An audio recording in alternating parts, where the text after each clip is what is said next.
आई हाँ जी आप इधर आ जाइए, एक आ जाइए। चलिए सभी हमारे मीडिया के साथी, आप सब लोगों को जो है आनंद फानंद में बुलाया गया और बड़ी खुशी की बात है कि आज हम लोगों के बीच जाने माने बिहार नहीं बल्कि देश में लोग इनको पहचानते हैं, जानते हैं। बड़े कलाकार हैं और बड़े कलाकार होने के साथ साथ एक बड़े अच्छे इंसान हैं और समाज सेवी भी हैं।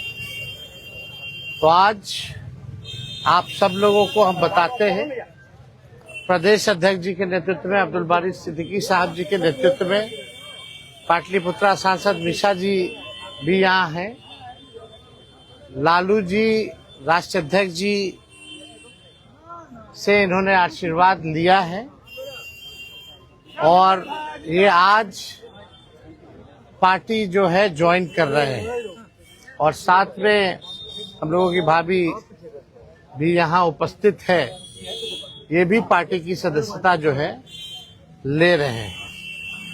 और बाकी हम चाहेंगे कि खेसारी जी जो है आप लोगों के समक्ष जो है अपनी बात को रखें। सबसे पहले तो आप सबको दिल से धन्यवाद और ढेर सारी शुभकामना, और भैया को और हमारी दीदी को, अध्यक्ष साहब, हमारे अब्दुल बारी सिद्दीकी चाचा जी, तो सबका प्यार और हमारे सबसे हमारे अभी भी हैं जो कि हम लोगों के बड़े भाई हैं, उन्हीं के जीजा हैं, तो हमारे भी जीजा ही हुए।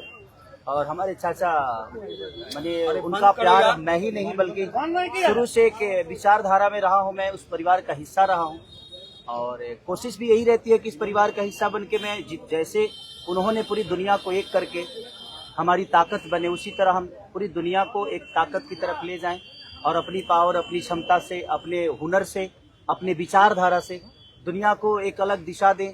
जो चीज़ें हमारे बीच में अभी तक हम अधूरे हैं, मैं हमेशा कोशिश यही रहा है कि जिस तरह मैं मुंबई शहर में रह के अपने बच्चों का परवरिश कर रहा हूँ, अच्छे स्कूल दे रहा हूँ, अच्छे अस्पताल दे रहा हूँ, उसी तरह हमारे बिहार के बच्चों का भी भविष्य हमारे बच्चों की तरह तय हो और हमारे बच्चों को बाहर गांव ना जाना पड़े। और उस विचारधारा में हमेशा भैया आगे रहे हैं और आप लोगों ने 17 महीने में इनका कारनामा देख ही लिया था। तो एक बार बदलने की जरूरत है और उस बदलाव में मैं थोड़ा सा एक मेरा भी हिस्सा हो और मैं उस सरकार को बदलने में और एक अलग दिशा में ले जाने में और एक बेहतर सरकार बनाने में एक मेरा योगदान हो, उसी के लिए मैं भी जुड़ा हूँ भैया से। और आज से नहीं, आज तो मैं आप लोगों के सामने पब्लिकली हुआ, बट मैं हृदय से और दिल से हमेशा से मैं इस परिवार का हिस्सा रहा हूँ और हिस्सा ही नहीं बल्कि एक परिवार का बेटा भी हूँ। मैं एक छोटा बेटा की तरह हमेशा प्रयास रहा हूँ और चाचा का आशीर्वाद हमेशा मुझे मिला है, राबड़ी माता का आशीर्वाद मिला है, दीदी का मिला है, भैया का मिला है, बल्कि इस समाज के और इस परिवार से जो मुझे प्यार मिला है, शायद वो मुझे बाकी जगह मिले या ना मिले उससे मुझे कोई फर्क भी नहीं पड़ता। बट मैं हमेशा प्रयास करता हूँ कि एक बेहतर दिशा में जो चीजें चल रही है, आज आप सब लोग बदलाव चाहते हैं, मैं ही नहीं, मुझे लगता है कि पूरा बिहार बदलाव चाहता है और उस बदलाव में एक मेरा भी योगदान हो, इसीलिए इस बदलाव के साथ मैं भी जुड़ा हूँ। देखिए एक मिनट, जैसा इन्होंने कहा कि कोई एमएलए मुख्यमंत्री और सरकार बनाने की बात नहीं है बल्कि हम लोगों को बिहार बनाने का काम करना है और हम लोग नए सोच के हैं, नया बिहार बनाना है। पढ़ाई, दवाई, कमाई, सिंचाई, सुनवाई और कार्रवाई वाली सरकार हो। एक ऐसा बिहार बनाए जो पलायन मुक्त हो, बेरोजगारी जो है जड़ से समाप्त हो, महंगाई गरीबी खत्म हो, कारखाने लगे, निवेश आए, उद्योग आए, शिक्षा चिकित्सा व्यवस्था जो है बेहतर हो। और मुझे बड़ी खुशी है कि हम सब लोग नौजवान मिलकर के, आप ये भी जानते होंगे, हम भी, हमारी तो लड़ाई रही है कि भाई बेरोजगारी को जड़ से समाप्त किया जाए। 17 महीने 5 लाख नौकरी दिया गया, 3.5 लाख नौकरी प्रक्रियाधीन कराया गया, 4.5 लाख नियोजित शिक्षकों को राजकीय कर्मी का दर्जा दिया गया। अब मेरा, हम लोगों का एक सपना है कि बिहार से बेरोजगारी खत्म हो और हमने जैसा आप सब लोगों के सामने कहा है कि हमारा संकल्प है, हमारा प्रण है और हमने लोगों से वादा किया है और हमने पहले भी कहा है, तेजस्वी की उम्र कच्ची हो सकती है पर जुबान पक्की है। जो कहा है वो किया है, जो कह रहे हैं वो करेंगे और हम सब लोग मिलकर के नया सरकार तो बनाएंगे ही बनाएंगे।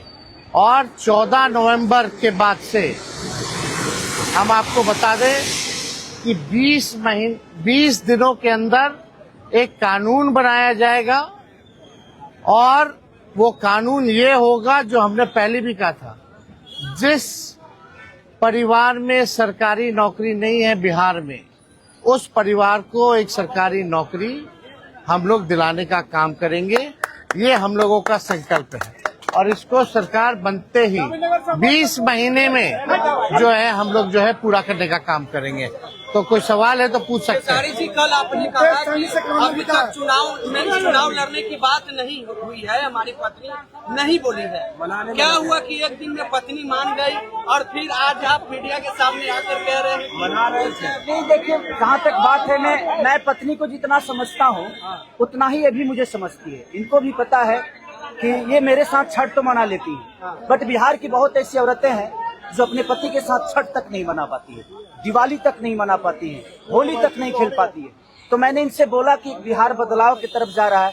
हम चाहते हैं कि हमारे यहाँ के माता बहन बेटी 24 घंटा अपने पति की सेवा करे और 24 घंटा अपने परिवार के साथ वो पति रहे, वो इंसान रहे। तो ये तभी संभव है जब हमारे यहाँ रोजगार होगा। तो उस बेरोजगारी को खत्म करने के लिए मैं आपको आगे करना चाहता हूँ। तब इन्होंने उस बात को समझा और उसके बाद हम लोग आए हैं और प्रयास है कि हर वो महिला, हर वो बेटी, हर वो बहन, हर वो भाई, हर वो बेटा अपने पिता के साथ रहे, हर वो बहन अपने पति के साथ रहे, हर वो भाभी अपने भाई के साथ रहे। तो मेरी ये प्रयास है कि आजीवन जिस तरह बाकी शहरों में लोग अपने पति पत्नी के साथ, अपने परिवार के साथ, अपने माँ बाप के साथ रह के और खुशियों के त्योहार में रहते हैं, उसी तरह हमारा बिहार भी कोई जाए ना, गुजरात के लोग यहाँ आकर काम करे, कलकत्ता के लोग यहाँ आकर काम करे, दिल्ली के लोग यहाँ आकर रोजगार करे। हम यही चाहते हैं और इस संवाद के साथ आप सबको भेज। चुनाव आप लड़िएगा या पत्नी लड़ेगी? चुनाव आप लड़िएगा या पत्नी लड़ेंगी आपकी? ये लड़े चाहे मैं लड़े, अर्धांगिनी है ना, एक ही बात है। देखिए, जीवन में पति पत्नी का जो प्रेम होता है ना, वो दुनिया में उससे बड़ा प्रेम नहीं है। माँ बाप के बाद अगर कोई संभालता है किसी बच्चे को, वो आपकी अर्धांगिनी ही होती है। तो मैं लड़ूं या ये लड़े, बात एक ही है। आरजेडी आपने क्यों चुना? आरजेडी बता तो दिए सर, एक ही चीज में जहाँ बदलाव होता है वहीं मैं रुकता हूँ, वहीं रहता हूँ। अब शहर में हर जिला में जाऊंगा मैं। आप हर जिला। चलिए, सदस्यता जो है ज्वाइन करा, चलिए आइए।